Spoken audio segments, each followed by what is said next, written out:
Předtím, než video začne, bych chtěl říct, že video bude mým klasickým ADHD stylem, ale čím dál půjdeme ve videu, tím méně ADHD bude, protože chci, abyste dávali pozor na to, co ta věc je, a ne na ty vtípky okolo.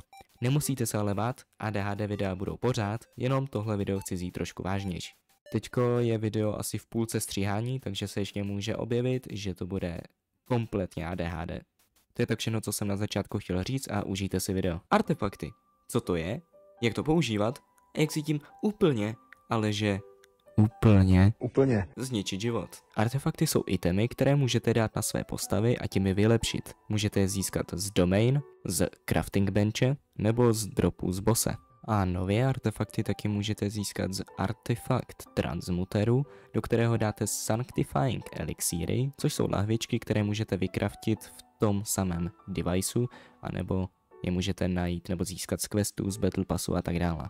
Artefakt transmuter je přístroj, do které dáte určitý počet sanctifying elixírů a můžete si vybrat, jaké staty budou mít vaše artefakty, tedy hlavní stat a substaty. Nějaké artefakty můžete získat i z čestek nebo z questů, ale to už je trošku vedlejší. Hlavně budete získat z domain, z crafting benche a z bossů.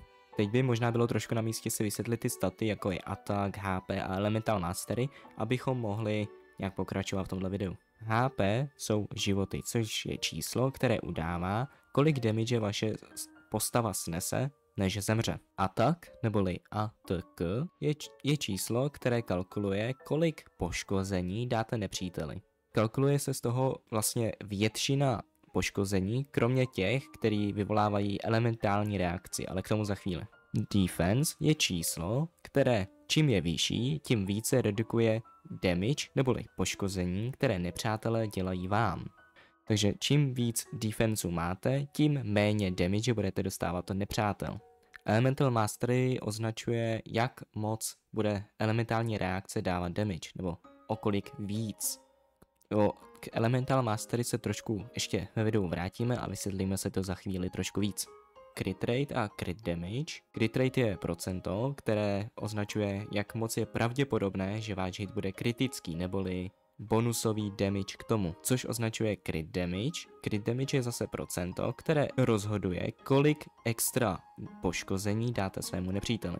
Energy recharge je procentové zvýšení regenerované energie. Energie je to, co vám pomalu nabíhá jako burst. Čím více energy recharge, tím rychleji budete mít svůj burst. Pokud v tomhle videu řeknu, že se postava scaluje podle něčeho, znamená to, že čím více ta postava má jistého statu, tím lepší bude její damage, support nebo cokoliv.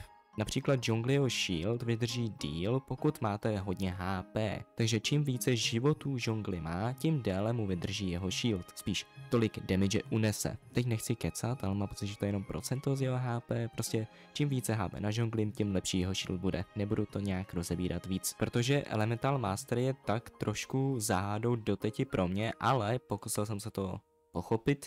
A můj malý opičí mozeček se rozhodl o tom teďko povídat. Jak můžeme vidět, Elemental Master je číslo, které ukazuje, o kolik procent se zvýší damage v určitých reakcích, jak je například Melt, což je pyro na cryo nebo cryo na pyro, Vaporize, což je hydro na pyro nebo pyro na hydro, a tak dále a tak dále.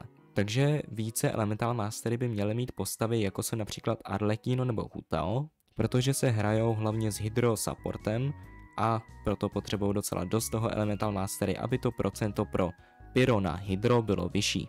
Nějaké postavy, jako je Citlali, ale i dávají potom procento svého Elemental Mastery jiným postavám, jelikož to mají ve svých schopnostech, jako je skill nebo burst.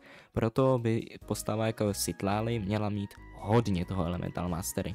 Původně tohle video mělo být jako, že ukážu svoje týmy a jak je buildit, ale rozhodl jsem se to vzít trošku všeobecně. Teď si vysvětlíme, co to jsou konstelace a jak je používat. Konstelace bývá něco jako vylepšení vaší postavy. Zvyšuje to v určitých konstelacích level vašich talentů, vždycky o 3, nebo zvyšuje počet použití skillů. Například Xiao má na Ečku takovej dash dopředu, který dává anemo damage a má v základu 2. Z konstelací 1 má 3. A nebo u supportu zvyšuje, kolik bude supportovat. Například Bennett, konstelace 6, dává to, že každý hit, který dáte vašemu nepříteli v kruhu toho kvéčka, bude vždycky pyro. Takže pokud je vaše postava cokoliv kromě luku a hitnete nepřítele, bude na něm pyro. Ale musíte mít konstelaci 6. Teď se trošku vrátíme k artefaktům, protože to je hlavní součást buildění vašich postav. Upozornění k artefaktům. Musíte mít fakt pevný nervy, protože pokud fakt hodně pevný nervy nemáte, můžete skončit například nějak takhle. Flashback. Nám určitě spadne ten nejlepší artefakt na světě. Tak strašně dobrý artefakt, že život nemá cenu.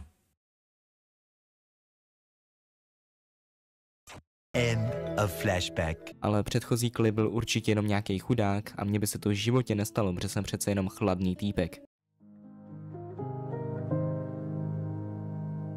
Artefakty jdou od 5 do 1 hvězdy, raritou. Nejlepší jsou samozřejmě ty 5hvězdičkové, ale záleží na statech a substatech. Stat, neboli hlavní stat, je stat, který se ukazuje úplně nahoře. Kytka a peříčko mají vždycky ten samý stat, a to kytky mají HP a peříčko má atak. Flat. Flat znamená, že to je číslo a není to procento. Potom jsou tu sense, který můžou mít HP v procentech, attack v procentech, defense v procentech, elemental mastery anebo energy recharge v procentech. Potom je tu goblet, což je taková ta většinou láhev, vypadá to jako hrníček, pohár, prostě to čtvrtý v artefaktech. Může to mít jako sense HP v procentech, attack v procentech, defense v procentech, elemental mastery, ale místo energy recharge může mít elemental damage bonus a physical damage bonus. Elemental damage bonus to je něco, co vám zvyšuje damage podle elementu, který máte. Takže pokud máte Hutao, dejte jí pyro damage bonus.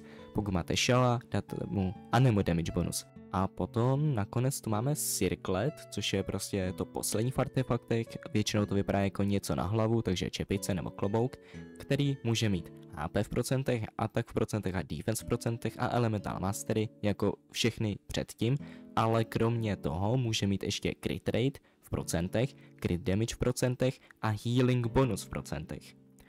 Healing bonus jsem ještě nezmínil, healing bonus je procento, které zvyšuje healování postav. Takže pokud je vaše postava healer a dáte jí Circlet s healing bonus v procentech, vaše postava bude healovat o něco víc, než by healovala normálně. Teď, když jsme si vysvětlili, co má a co se jak jmenuje, tak si řekneme, jak vybuildit například main DPS postavu. Dejme tomu, že chceme vybuildit Prostě Shao. Main DPS build pro Shao je na Flower, samozřejmě main stat nezměníme ani na Feather. Takže se zaměříme na substaty. Shao bude hlavní zdroj našeho poškození nepřátelů, neboli damage.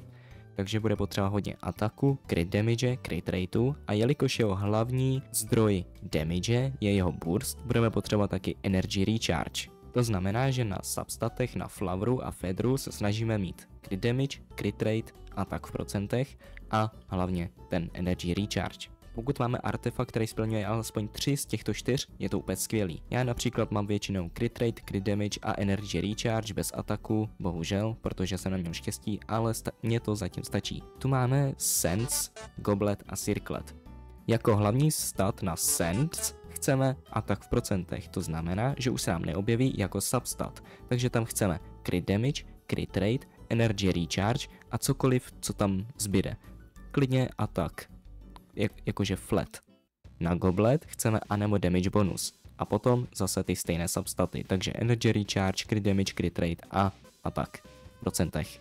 A teď se trošku zasekneme u circletu. Na circlet chceme crit damage nebo crit rate, záleží, co nám chybí. Takže pokud mám příliš málo crit rateu, snažím se mít artefakt, který má hlavní stat crit rate a substat crit damage. Pokud mi zase chybí crit damage, snažím se to udělat naopak. A pak k tomu attack v procentech, energy recharge a klidně flat attack nebo HPčka, to už je jedno. Hlavně, že máme crit rate, crit damage a attack. Zbraň bych mu chtěl dát takovou, která má crit rate nebo crit damage jako substat, protože hlavní stat je vždycky base attack. Takže mu můžu například dát jeho signature weapon.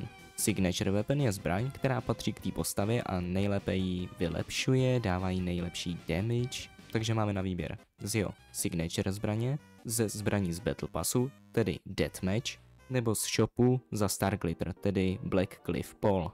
A pro naše free-to-play hráče můžu doporučit třeba White Tassel, který můžete dostat z čestek v Liyue. Jelikož se tým ale skládá až ze 4 postav, budeme potřebovat další postavy, které ho budou doplňovat.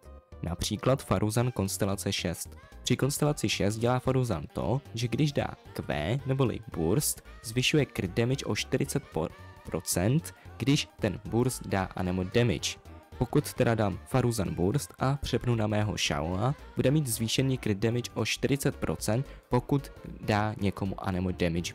Tečka, nevím, proč jsem chtěl pokračovat. Další postavou do našeho Shao týmu může být například Shan Yun, což je Liyue postava, která vyšla minulý rok na Lantern Ride. Je to totiž postava, která zvyšuje plunge damage a zároveň healuje a náš Shao bude potřebovat healing, jelikož při jeho burstu mu to ubírá životy. A další postavou do našeho týmu může být například Furina, jelikož její burst zvyšuje damage, její skill dává extrémně hromadu damage a pokud jí dáme dobré artefakty, můžeme toho i využít. Vrátíme se na chvíli k artefaktům, jelikož jsem zapomněl zmínit, že artefakty mají takzvané sety, což znamená, že pokud nějaké postavě dáme 4x ten samý artefakt, to znamená Feather, Flower, Sands, Circlet a Goblet budou ten samý set artefaktů, postava dostane ještě navíc bonus, neboli set bonus, což je bonus, který dávají ty artefakty, pokud máte 2 nebo 4 na té samé postavě. Takže například na Shoa bych doporučoval Vermilion Hereafter. Nebudu vysvětlovat proč, protože ten popisek toho setu je dlouhý jak celá série Harryho Pottera nebo Pána prstenů, takže bych to takhle nechal. A pokud chcete vysvětlit, jak vybuildit nějakou postavu, nebo chcete vysvětlit nějaký set artefaktů, připojte se na náš Discord server a naše komunita, nebo spíš já, protože komunita tam moc zatím není. Já teprve začínám, prosím, neubližujte mi. Tak určitě tam se najde někdo, kdo vám vysvětlí, jak vybuildit určitou postavu, jaký tým k ní použít a jaké artefakty použít. Takhle ke konci videa bych chtěl říct, že to byl spíš nápad na rychlo uvařený, vařím ho teďko v 11 večer za pochodu, už asi 4 hodiny v kuse.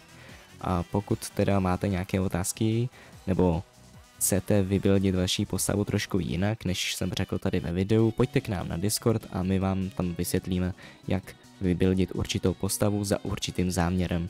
Příští video bude určitě víc ADHD, víc energetické a bude dávat větší smysl. Tohle video bylo spíš jako pro úplný nováčky a vysvětlit, jak co funguje a jaký jsou staty, co to znamená a tak dále. Pokud se vám video líbilo, což pochybuju, spíš se vám nelíbilo, tak dejte like, odběr, zvoneček, v popisku máte odkaz na Discord a na Instagram a já se s váma tímhle loučím a zatím čus.